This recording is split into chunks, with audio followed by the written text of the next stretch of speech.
Assalamualaikum warahmatullahi wabarakatuh. Salam sejahtera untuk kita semua. Perkenalkan, nama saya Rahmat Rizky Febrian. Di kesempatan kali ini saya akan mempresentasikan hasil dari tugas di mata kuliah arsitektur hijau, di mana saya akan membahas tentang penerapan arsitektur hijau pada perencanaan bangunan SMA di mata kuliah Studio Terpadu 3 saya. Yang pertama saya akan menjelaskan yaitu mengenai pengolahan tapak. Yang pertama yaitu orientasi site terhadap pola edar matahari, di mana pada site ini memiliki sudut kemiringan 14 derajat dengan batas maksimum 15 derajat. Adapun hal ini bertujuan memberikan naungan yang efektif. Adapun untuk site ini diorientasikan dan untuk memaksimalkan penerimaan sinar matahari sepanjang hari dengan panjang 120 meter dan lebar 63,5 meter. Selanjutnya yaitu masih dengan pengolahan tapak. Pengolahan tapak mencakupi aksesibilitas dan sirkulasi. Atap dan pengerasan non-atap memiliki nilai pantul maksimal sebesar 0,30, di mana dari jenis material yang saya gunakan yaitu material atap saya menggunakan genteng bitumen dan dak beton. Sementara untuk pekerasan non atap saya menggunakan paving block dan rerumputan.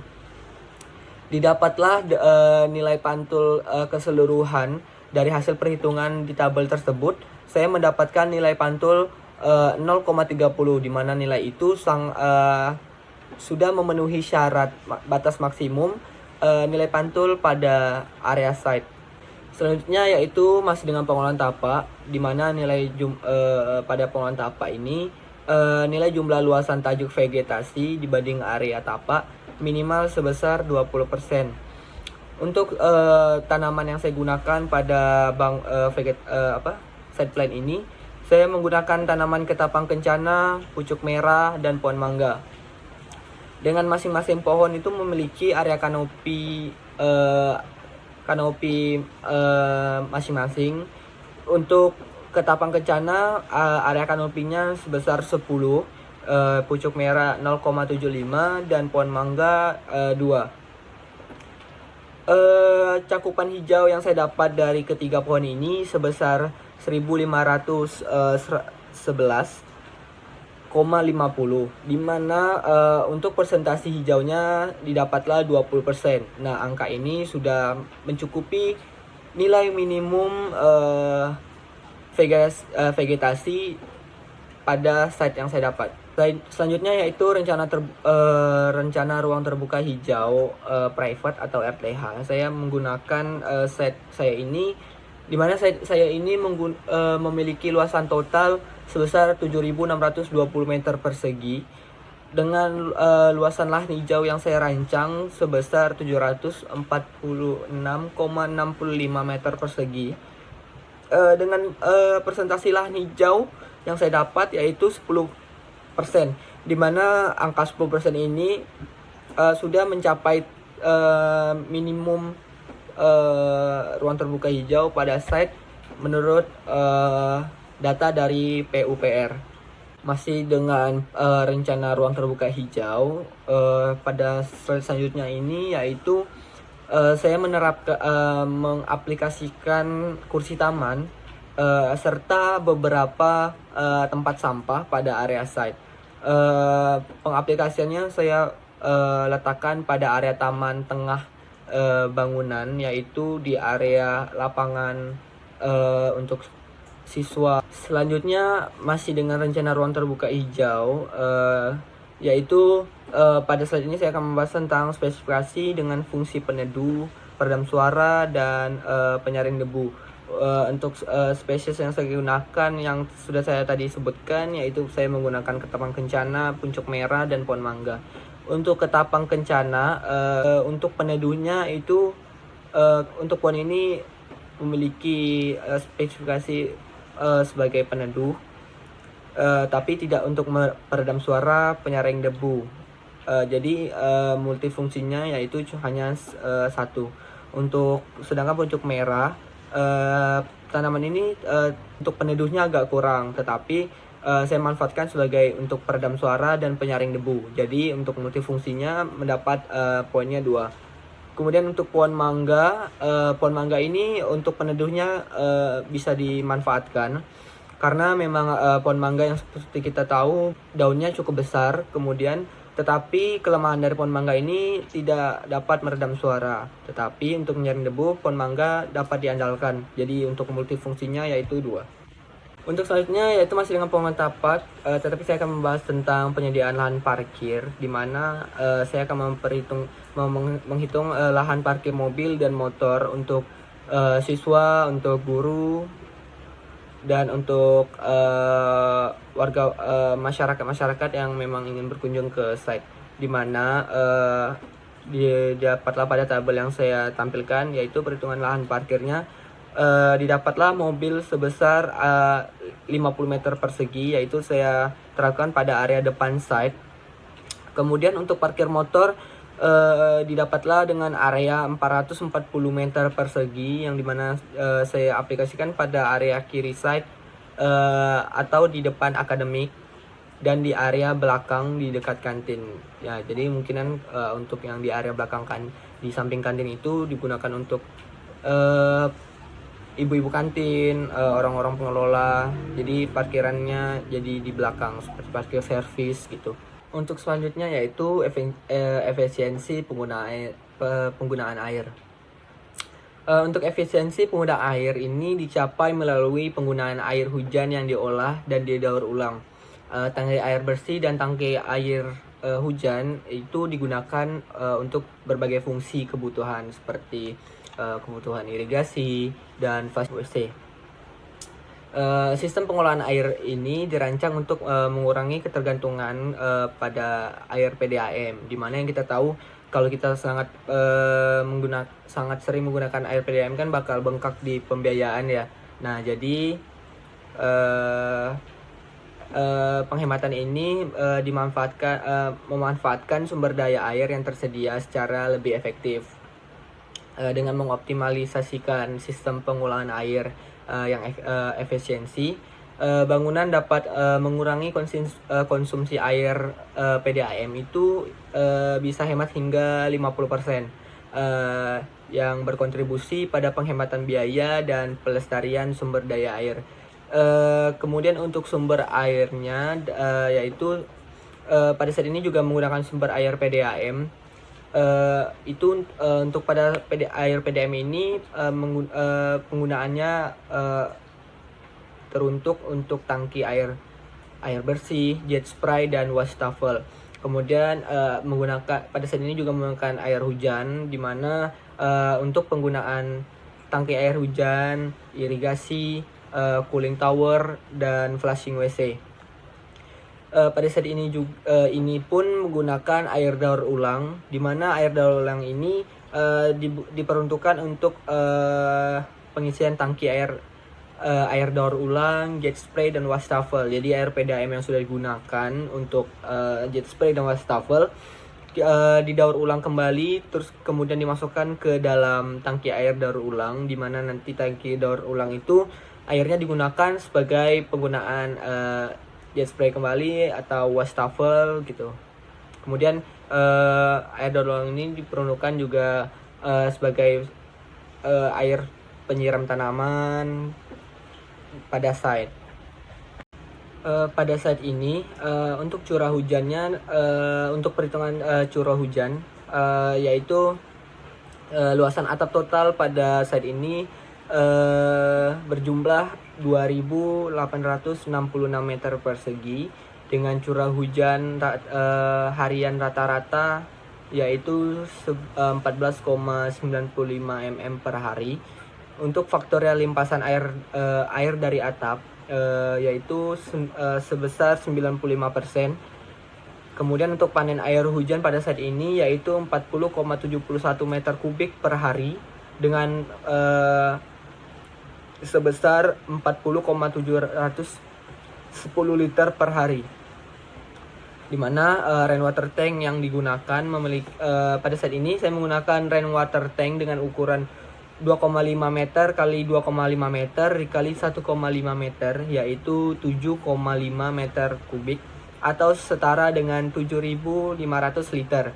Sehingga didapatlah pada set ini saya menggunakan 6 rainwater tank untuk menampung keseluruhan air hujan yang jatuh pada set ini. Untuk selanjutnya yaitu perhitungan dari PUPR mengenai penghematan konsumsi air, yaitu neraca akhir dari air hari hujan, dimana didapatlah neraca air akhir total air ditambah air daur ulang, yaitu sebesar 5.362, dan kebutuhan air pada set ini yaitu sebesar 5.362 juga. Maka konsumsi dengan perkiraan konsumsi air standar nasional yaitu 50 liter per orang per hari. Jadi didapatlah neraca hari hujan yaitu seimbang, dimana seimbang dari sumber air yang kita kelola dan kebutuhan air pada saat itu sudah seimbang. Dari perhitungan tadi maka didapatlah yaitu skematik air hujan pada hari hujan pada tabel yang saya lihatkan. Kemudian untuk pada hari kering juga didapatlah tabel dari hasil perhitungan yang sudah saya hitung sebelumnya. Untuk selanjutnya yaitu efisiensi penggunaan energi, di mana saya akan membahas tentang kebutuhan lampu pada gedung yang saya rancang. Bisa dilihat pada ruang kelas. Perhitungan lampunya dari keseluruhannya saya menggunakan lampu Philips sebesar 26 watt dengan lumennya 2600. Maka didapatlah 10 titik lampu dengan luasan untuk ruang kelas dengan besaran 9 kali 8 atau 72 meter persegi.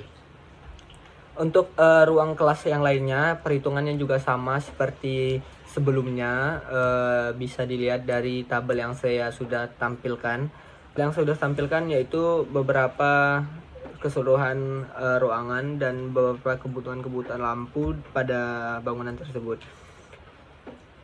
Untuk penggunaan lampunya ini juga bermacam-macam watt atau bermacam-macam variasi lumen yang digunakan, tetapi untuk perhitungannya masih sama, lumen dan watt pada bangunan yang saya rancang ini akan mempengaruhi jumlah lampu yang digunakan pada bangunan. Jika semakin besar lumennya, maka kebutuhan lampu semakin sedikit.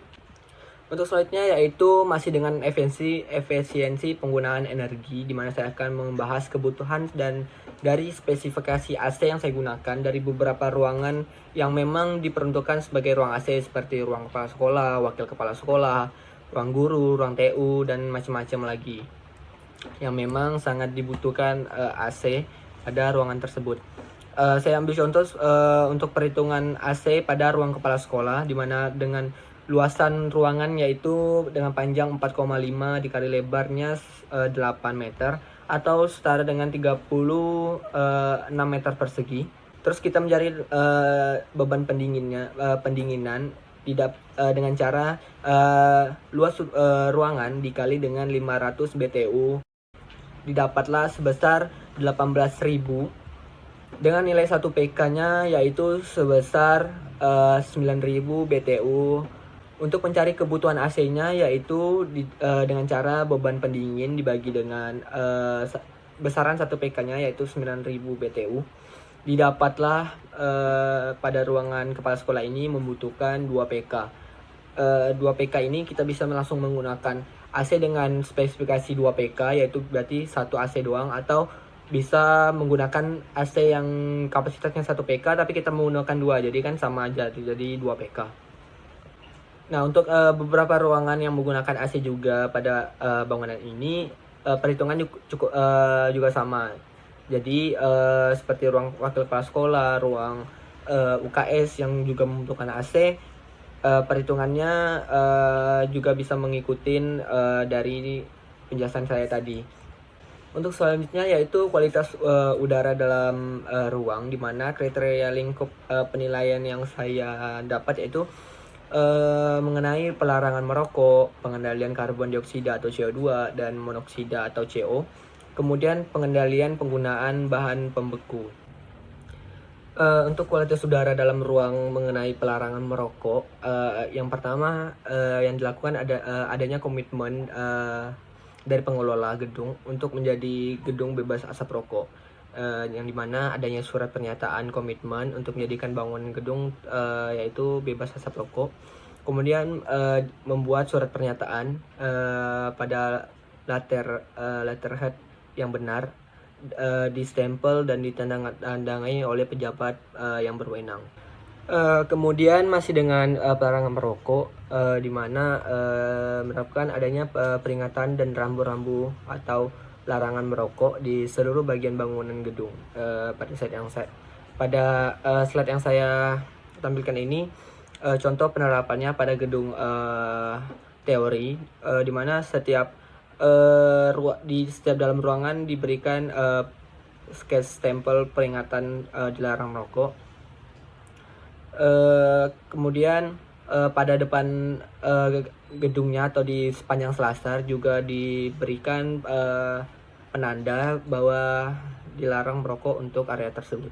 Untuk komitmen pelarangan merokok, yaitu yang perlu diperhatikan juga yaitu pengendalian CO2 atau CO, di mana setiap ruangan, termasuk ruangan yang dilengkapi dengan sistem pengondisian udara, harus dirancang memiliki sistem sertif ventilasi pada contohnya pada jendela, pada pintu, dan disediakannya suplai udara segar secara sesuai dengan persyaratan SNI nomor 036372/2001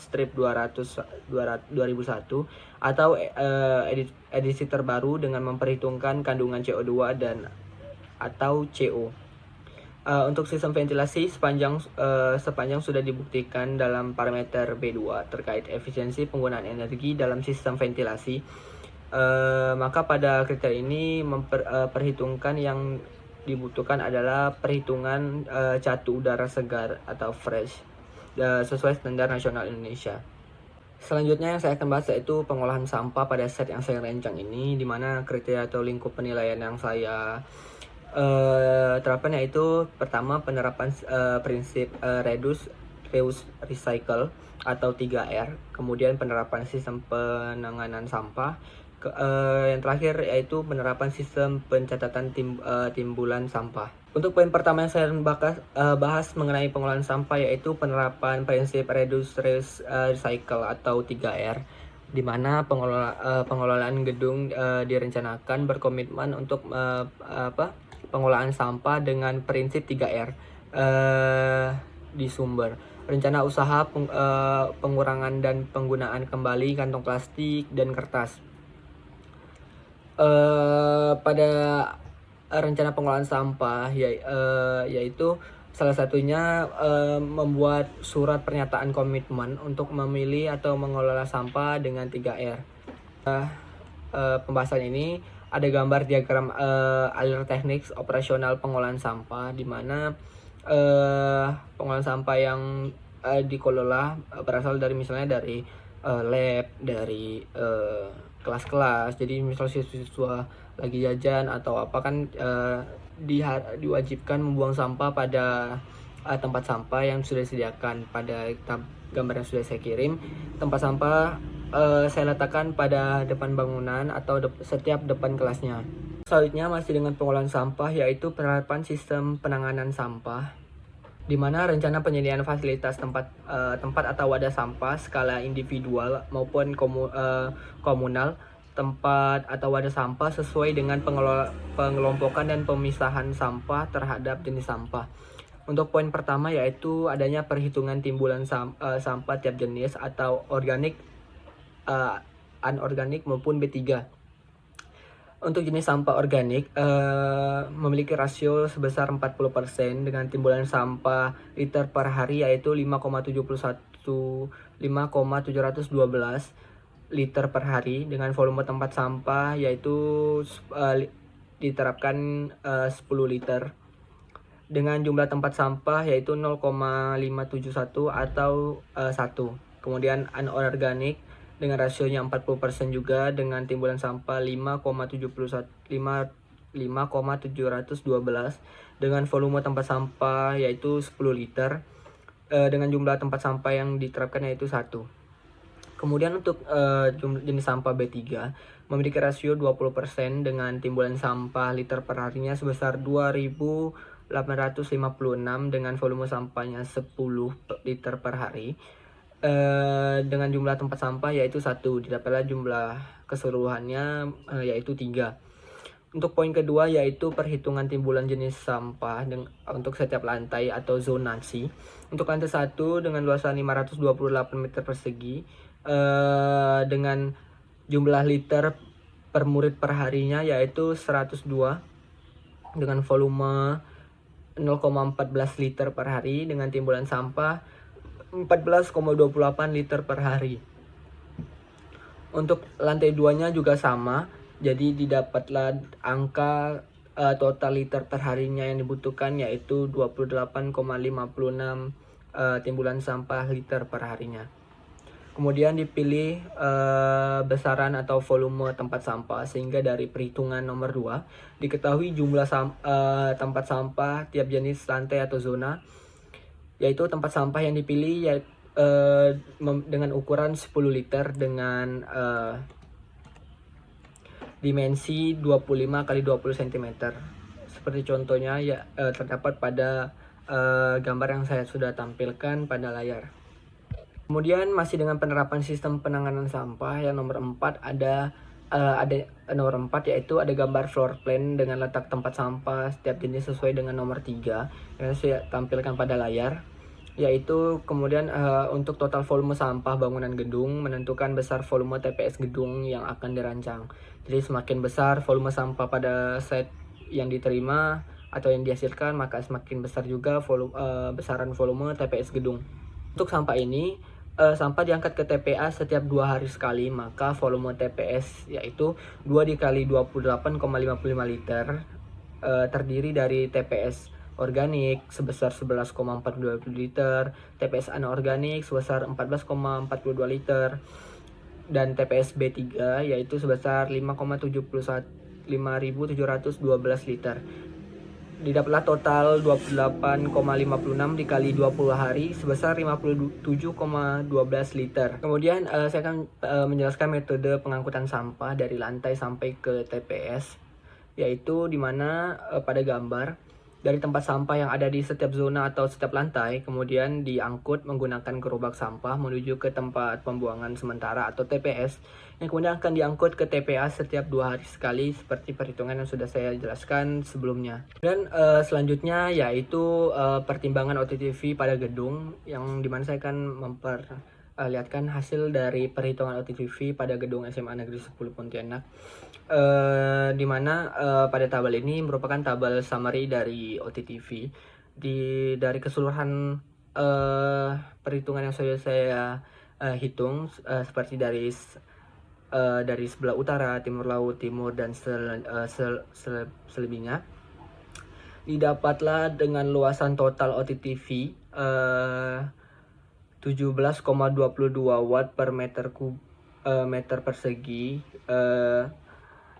D per E, di mana nilai 17,22 ini sudah mencapai batas maksimum OTTV pada bangunan, di mana batas maksimumnya itu sebesar 35 watt per meter persegi. Sekian dari presentasi penerapan arsitektur hijau pada perancangan bangunan sekolah SMA Negeri 10 Pontianak pada mata kuliah Studio Terpadu 3 saya. Kurang lebihnya saya mohon maaf jika ada salah atau ada yang kurang jelas, mohon dimaafkan. Sekian dari presentasi saya. Assalamualaikum warahmatullahi wabarakatuh.